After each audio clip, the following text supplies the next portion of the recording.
ओम शांति। 31 अक्टूबर 2022 के ईश्वरीय महावाक्य।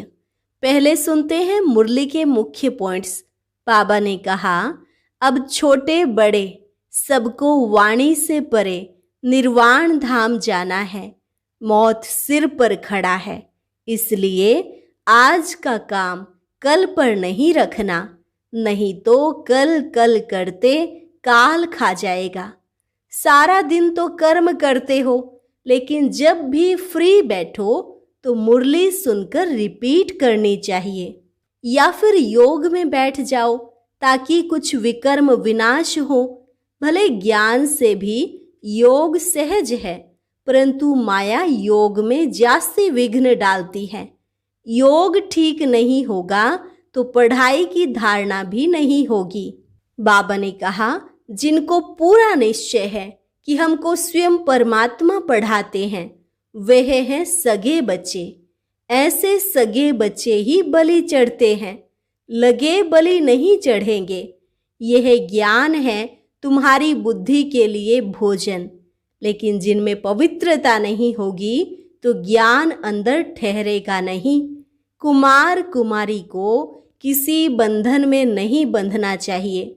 श्रीमत पर चल, निर्बंधन रहना है, नहीं तो माया मुर्दा बनाकर घसीट ले जाएगी। अब तुम्हें मम्मा बाबा को फॉलो करना है।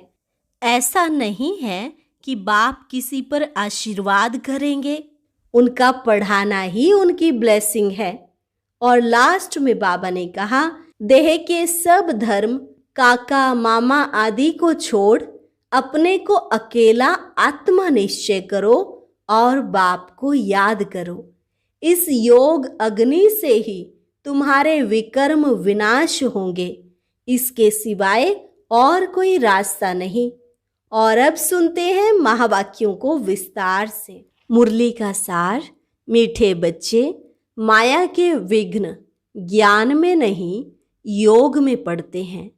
योग के बिना पढ़ाई की धारणा नहीं हो सकती, इसलिए जितना हो सके योग में रहने का पुरुषार्थ करो। प्रश्न, बाबा गिरे हुए बच्चों को किस विधि से ऊपर उठा लेते हैं? उत्तर, बाबा उन बच्चों की क्लास में महिमा करता, पुचकार प्यार देता, हिम्मत दिलाता। बच्चे, तुम तो बहुत अच्छे हो, तुम तो ज्ञान गंगा बन सकते हो, तुम विश्व का मालिक बनने वाले हो। मैं तो तुम्हें मुफ्त बादशाही देने आया हूं, तुम फिर क्यों नहीं लेते? राहु का ग्रहण लगा है क्या? मुरली पढ़ो, योग में रहो तो ग्रहण उतर जाएगा। ऐसे हिम्मत दिलाने से बच्चे फिर से याद और पढ़ाई में लग जाते हैं। इस विधि से कई बच्चों की ग्रहचारी उतर जाती है। गीत, दूर देश का रहने वाला आया देश पराए में। ओम शांति। भगवानुवाच, दो ही अक्षर गीता के बताते हैं जो सुनते आते हैं। भगवानुवाच क्या कहते? बच्चे, मन मना भव। अक्षर वही संस्कृत बोलते हैं जो तुम सुनते आए हो, परंतु उसका अर्थ कोई भी नहीं समझते। आते ही कहते हैं मन मना भव। अक्षर कहे श्री कृष्ण भगवानुवाच, तो श्री कृष्ण कहेंगे क्या कि मुझ परमात्मा को याद करो? यह तो झूठ हो गया ना। यहाँ परम पिता परमात्मा शिव कहते हैं सालिग्रामों को कि मन मना भव, मुझ परमात्मा को याद करो, क्योंकि अब सबका मौत है। गुरु लोग, भाई बंधु सब जब कोई मरने की हालत में होते हैं तो कहते हैं राम कहो, कृष्ण कहो, या चित्र सामने रख देते हैं राम का, कृष्ण का, हनुमान का, गुरु आदि का। यहाँ तो सारे मनुष्य मात्र का मौत है, सभी वानप्रस्थ अवस्था में हैं। छोटे बड़े सबको वाणी से परे परम धाम साइलेंस वर्ल्ड में जाना है। उसको निराकारी दुनिया भी कहते हैं। वह है अहम आत्मा की दुनिया। यहाँ जब आते हैं तो आत्मा साकारी बनती है। वहां चोला नहीं है, यहाँ चोला धारण कर पार्ट बजाती है। अब बाप कहते हैं, तुम बच्चों को वापस ले चलने आया हूं। मैं कालों का काल हूं। अमृतसर में एक अकाल तख्त भी रखा है, अकाल जिसको काल खा न सके। अब कालों का काल कहते हैं, मैं तुमको वापस ले जाता हूं। तुमको फिर पार्ट बजाने आना है। सृष्टि के आदि में पहले किसका पार्ट चला? क्योंकि यह सृष्टि वैरायटी धर्मों का झाड़ है। सब नंबरवार आते हैं। पहले है देवता धर्म। अब वह धर्म प्राय लोप है, उसका ज्ञान भी लोप है। तो शास्त्रों में कहाँ से आया? जिस सहज राजयोग से वह देवता बने वह भी गुम है।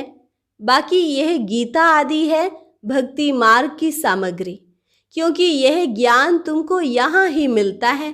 फिर उसका शास्त्र सतयुग त्रेता में होता नहीं तो द्वापर में कहाँ से आए?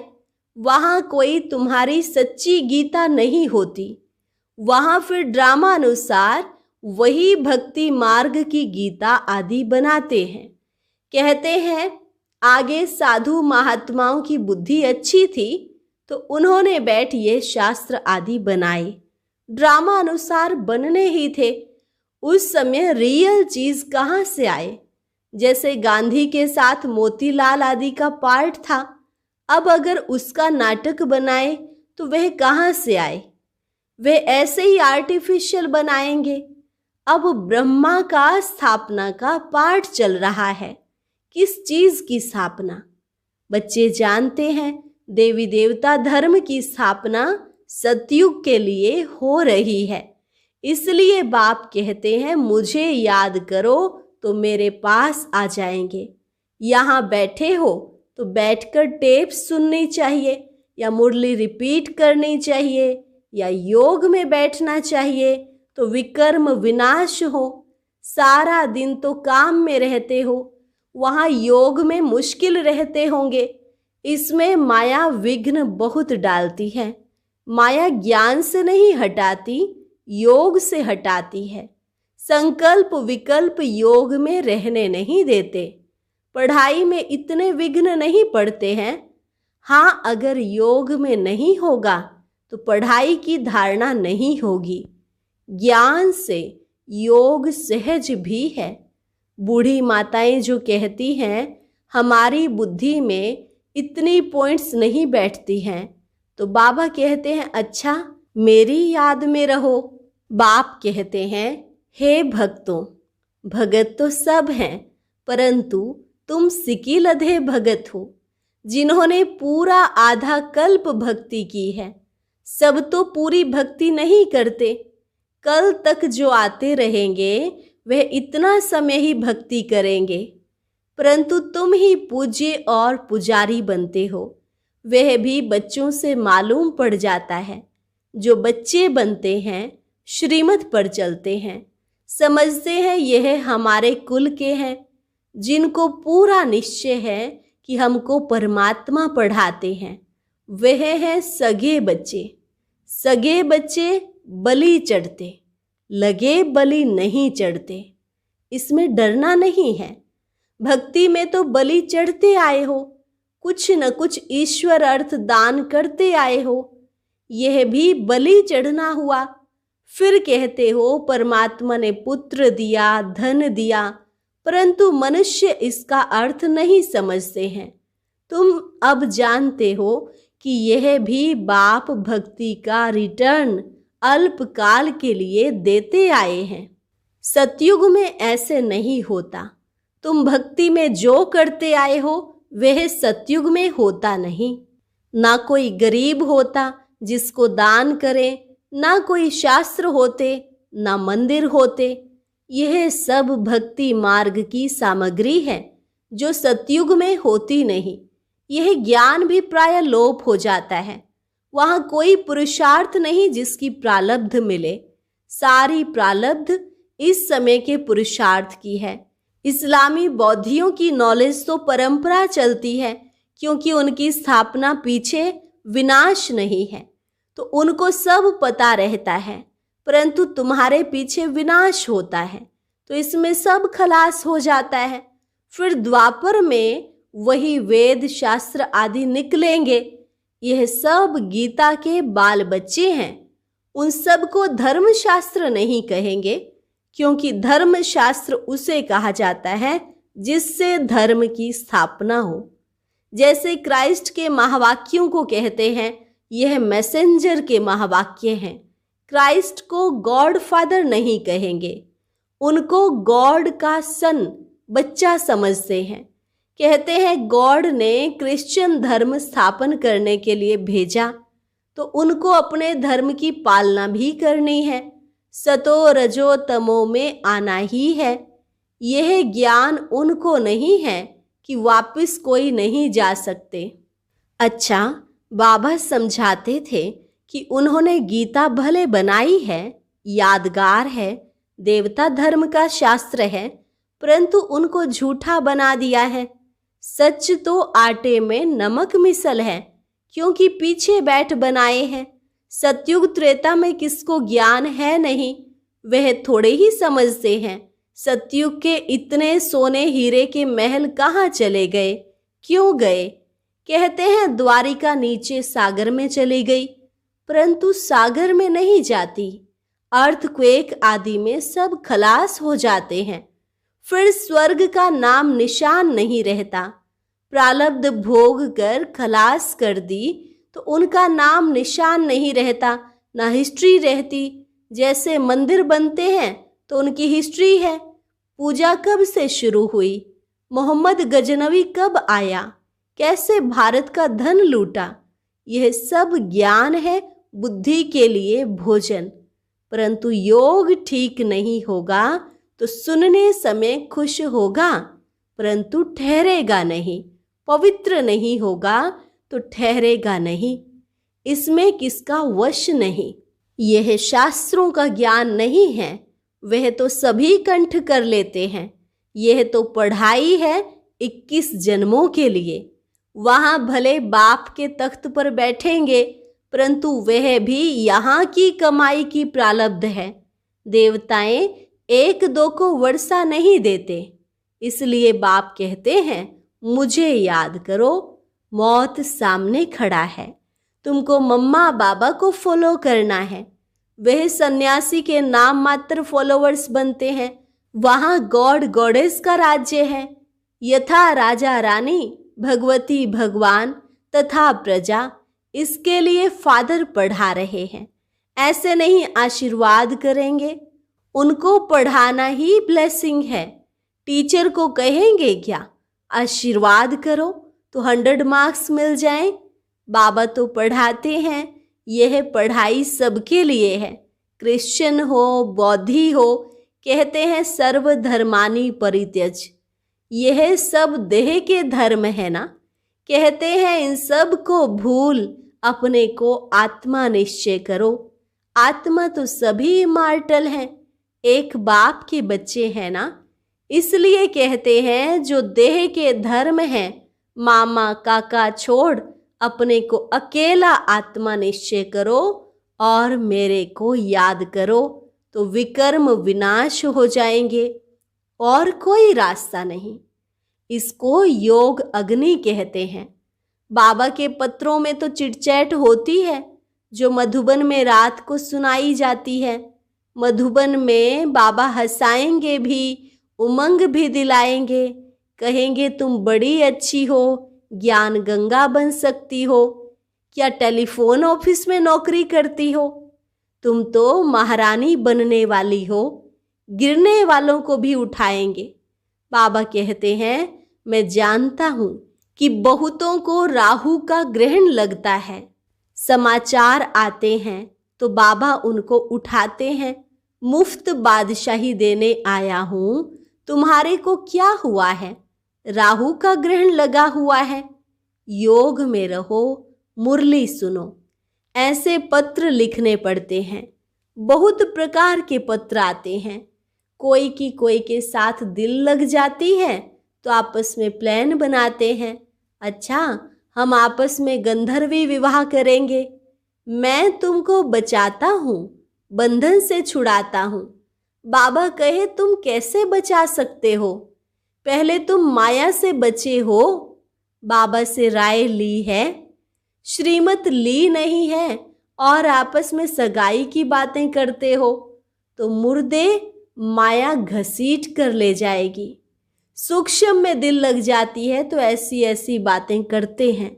बाबा समझ जाते हैं यह रसातल में जा रहा है। सगाई तो माता पिता करते हैं, तुम मुट्ठे आपस में ही सगाई कर रहे हो गुपचुप में। तुमको पता नहीं कि ऐसे ऐसे विघ्न आते हैं। गुड़ जाने गुड़ की गोथरी जाने। बाबा तो सभी बच्चों को जानते हैं। कोई भी पूछ सकते हैं, बाबा मैं मातेला हूँ व सौतेला हूँ, अब शरीर छूट जाए तो क्या पद मिलेगा? शरीर पर किसका भरोसा नहीं है। स्टीमर डूब जाता है, एरोप्लेन गिर जाता है तो क्या गति होती है? मौत तो सबके सिर पर खड़ा है। इसलिए आज का काम कल पर नहीं रखना है, नहीं तो धर्मराजपुरी में साक्षात्कार होगा। देखो कल कल करते काल खा गया। श्रीमत पर ना चले तो राज्य पद गंवा लिया। थोड़ा भी सुनने वाला हो तो स्वर्ग में आ जाएगा। फिर जो जितनी स्थापना में मदद करेंगे तो उतना पद पाएंगे। जैसे गांधी जी को मदद की, कितने जेल में गए, कितने मरे, रिटर्न में क्या मिला? कोई साहूकार कांग्रेसी के पास जाकर जन्म लिया होगा। अब समय बाकी कितना थोड़ा है तो क्या सुख मिला? ज्ञान सुनकर जाते तो व्यर्थ नहीं जाएगा। यहाँ कुछ छुड़ाया नहीं जाता है। यह तो उन्होंने तंग किया विकारों के लिए, तब लाचारी में उनको छोड़ना पड़ा। नहीं तो क्या करें? तो बाप को शरण देनी पड़ी। ऐसे तो अब तक भी शरण लेते रहते हैं। इसमें भगाने की तो बात ही नहीं। यह तो ड्रामा अनुसार गौशाला बननी थी। हैं तो बच्चे, परंतु उन्होंने नाम गौशाला डाला है। कहते हैं कृष्ण ने नदी पार की तो गौओं ने भी पार की होगी। है सारी बात इस समय की। इन सब बातों से पहले ज्ञान लो और बाप से वर्षा लो। भले धंधा करो, साथ साथ यह सेकंड का कोर्स भी उठाओ। विलायत में रहते भी मुरली जरूर पढ़ो। अच्छा, मीठे मीठे सिकी लधे बच्चों प्रति माता पिता बाप दादा का याद प्यार और गुड मॉर्निंग। रूहानी बाप की रूहानी बच्चों को नमस्ते।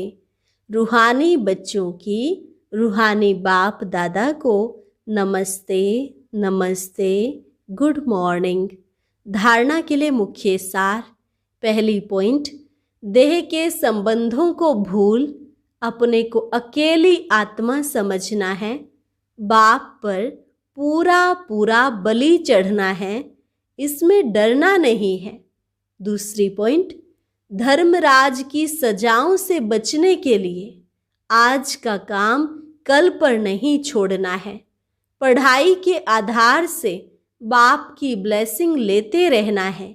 वरदान, मन से दृढ़ प्रतिज्ञा कर मन मना भव के मंत्र को यंत्र बनाने वाले सदा शक्तिशाली भव। मन से दृढ़ प्रतिज्ञा कर मन मना भव के मंत्र को यंत्र बनाने वाले सदा शक्तिशाली भव।